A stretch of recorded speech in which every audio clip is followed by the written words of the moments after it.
Hi అండి, మీ మణి kitchen ఛానల్కి స్వాగతం అండి. ఈరోజు మనం పులస చేపలు తీసుకున్నామండి. పులస చేపలు పులుసు చేసుకుందాం. తయారీ విధానం చూపించాను మీకు. ఒక 5-6 గంటలు అయితే ఉడకాలి ఇది. మీకు తయారీ విధానం ఇవన్నీ క్లీన్ చేశాక మీకు తయారీ విధానం చూపించాను.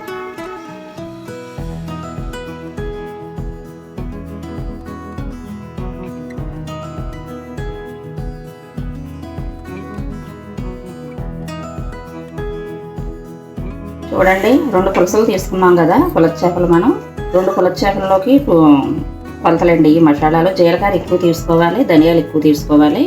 ఒక 4 స్పూన్లు జీలకర్ర అండి, 4 స్పూన్లు ధనియాలు, కొంచెం చెక్క, ఒక 7-8 లవంగాలు, కొంచెం అల్లం, 2 ఎల్లుల్లిపాయలు.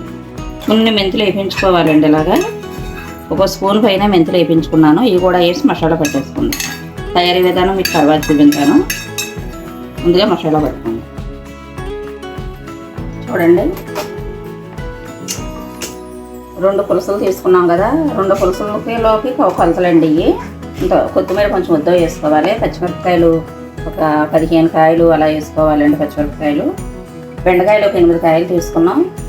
2 ఉల్లిపాయలు, ఇంత చింతపండు. అదే ఒక చేప తీసుకున్నాం అనుకోండి, కొలతలన్నీ కూడా సగం సగం తీసుకోండి. తయారీ విధానం చూపిస్తాను. ఇవన్నీ కట్ చేసి ఉల్లిపాయ కూడా ముక్కలు కోసుకుని కట్ చేసుకుని మిక్సీ పట్టేసుకుందాం. చూడండి, ఇలా చేప ఎక్కువ కడగకూడదండి. పులస చేప ఎక్కువ కడగకూడదు. కొంచెం ఒకసారి కడుక్కోవాలి. చేప పైన కడిగేసి లోపల ఒకసారి నీటిలో ముంచుకోవాలంటే ఎక్కువ కడగకూడదు. తయారీ విధానం చూపించాను.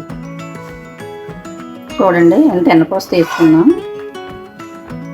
ఇలా ఎన్నపూస తీసుకుని ఇలా ముక్కలకి రాసుకోవాలండి ఎన్నపూస.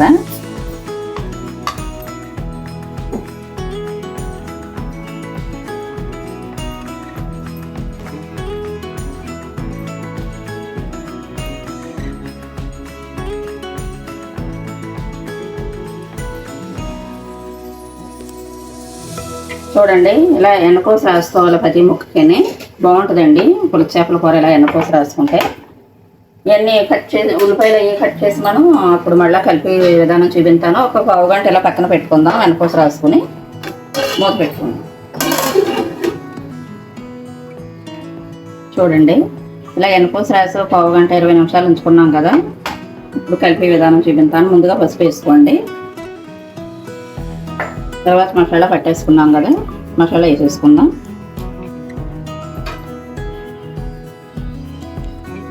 కళ్ళుప్పు వేసుకుందాం. కారం మీకు సరిపోవడంతో వేసుకోండి. తినేదాన్ని బట్టి కారం వేసుకోండి. పచ్చిమిరపకాయలు అయితే ఇలా వేసుకోండి. కొంచెం కొత్తిమీర వేసేసుకుందాం.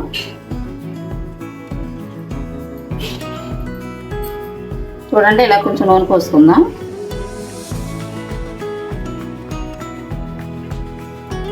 ఇలా కలిపేసుకోండి.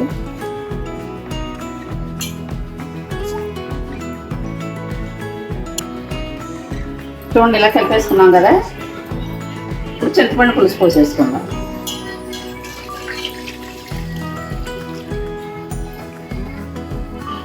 ఒకసారి ఇలా కలిపేసుకుందాం.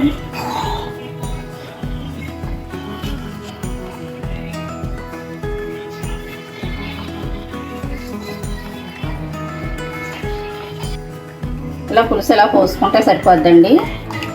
ఇలా ఉండేలా పోసుకుందాం. మళ్ళీ కొంచెం కొత్తిమీర వేసేసుకుందాం. ఇప్పుడు బెండకాయ ముక్కలు వేసేసుకుని కలిపేసుకుందాం. ఇలాగే ఇప్పుడు ఆవకాయ నూనె వేసుకుందామండి. ఆవకాయ పచ్చడి పెట్టుకుంటాం కదా, ఆవకాయ పచ్చడిలో నూనె వేసుకుని ఇలాగ ఒక 5-6 గంటలు సిమ్లో పెట్టి ఉడికించుకుంటాం.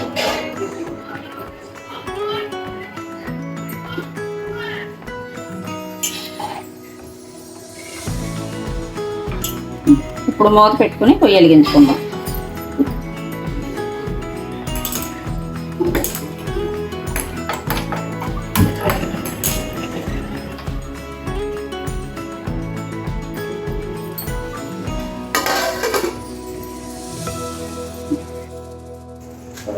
చూడండి, ఒక పొంగు వచ్చిన తర్వాత మనం ఉల్లిపాయ పేస్ట్ పెట్టుకున్నాం కదా, అప్పుడు వేసేసుకోండి.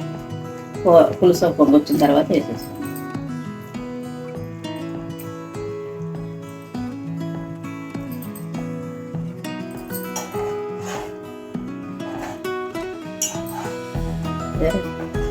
ఇద్దామండి.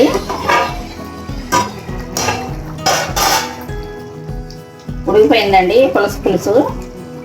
ఇంకా ఆఫ్ చేసుకుందాం.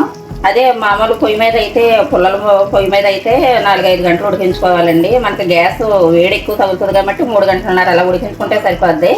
మనం 3 గంటలన్నర అయింది పెట్టి. ఇదే కట్టెల పొయ్యి మీద అయితే మాత్రం ఒక 5-6 గంటలు ఉడికించాలి. ఒక 5 గంటలన్నా ఉడికించాలి. చూడండి, స్టవ్ ఆఫ్ చేసేసుకుందాం. ఇప్పుడు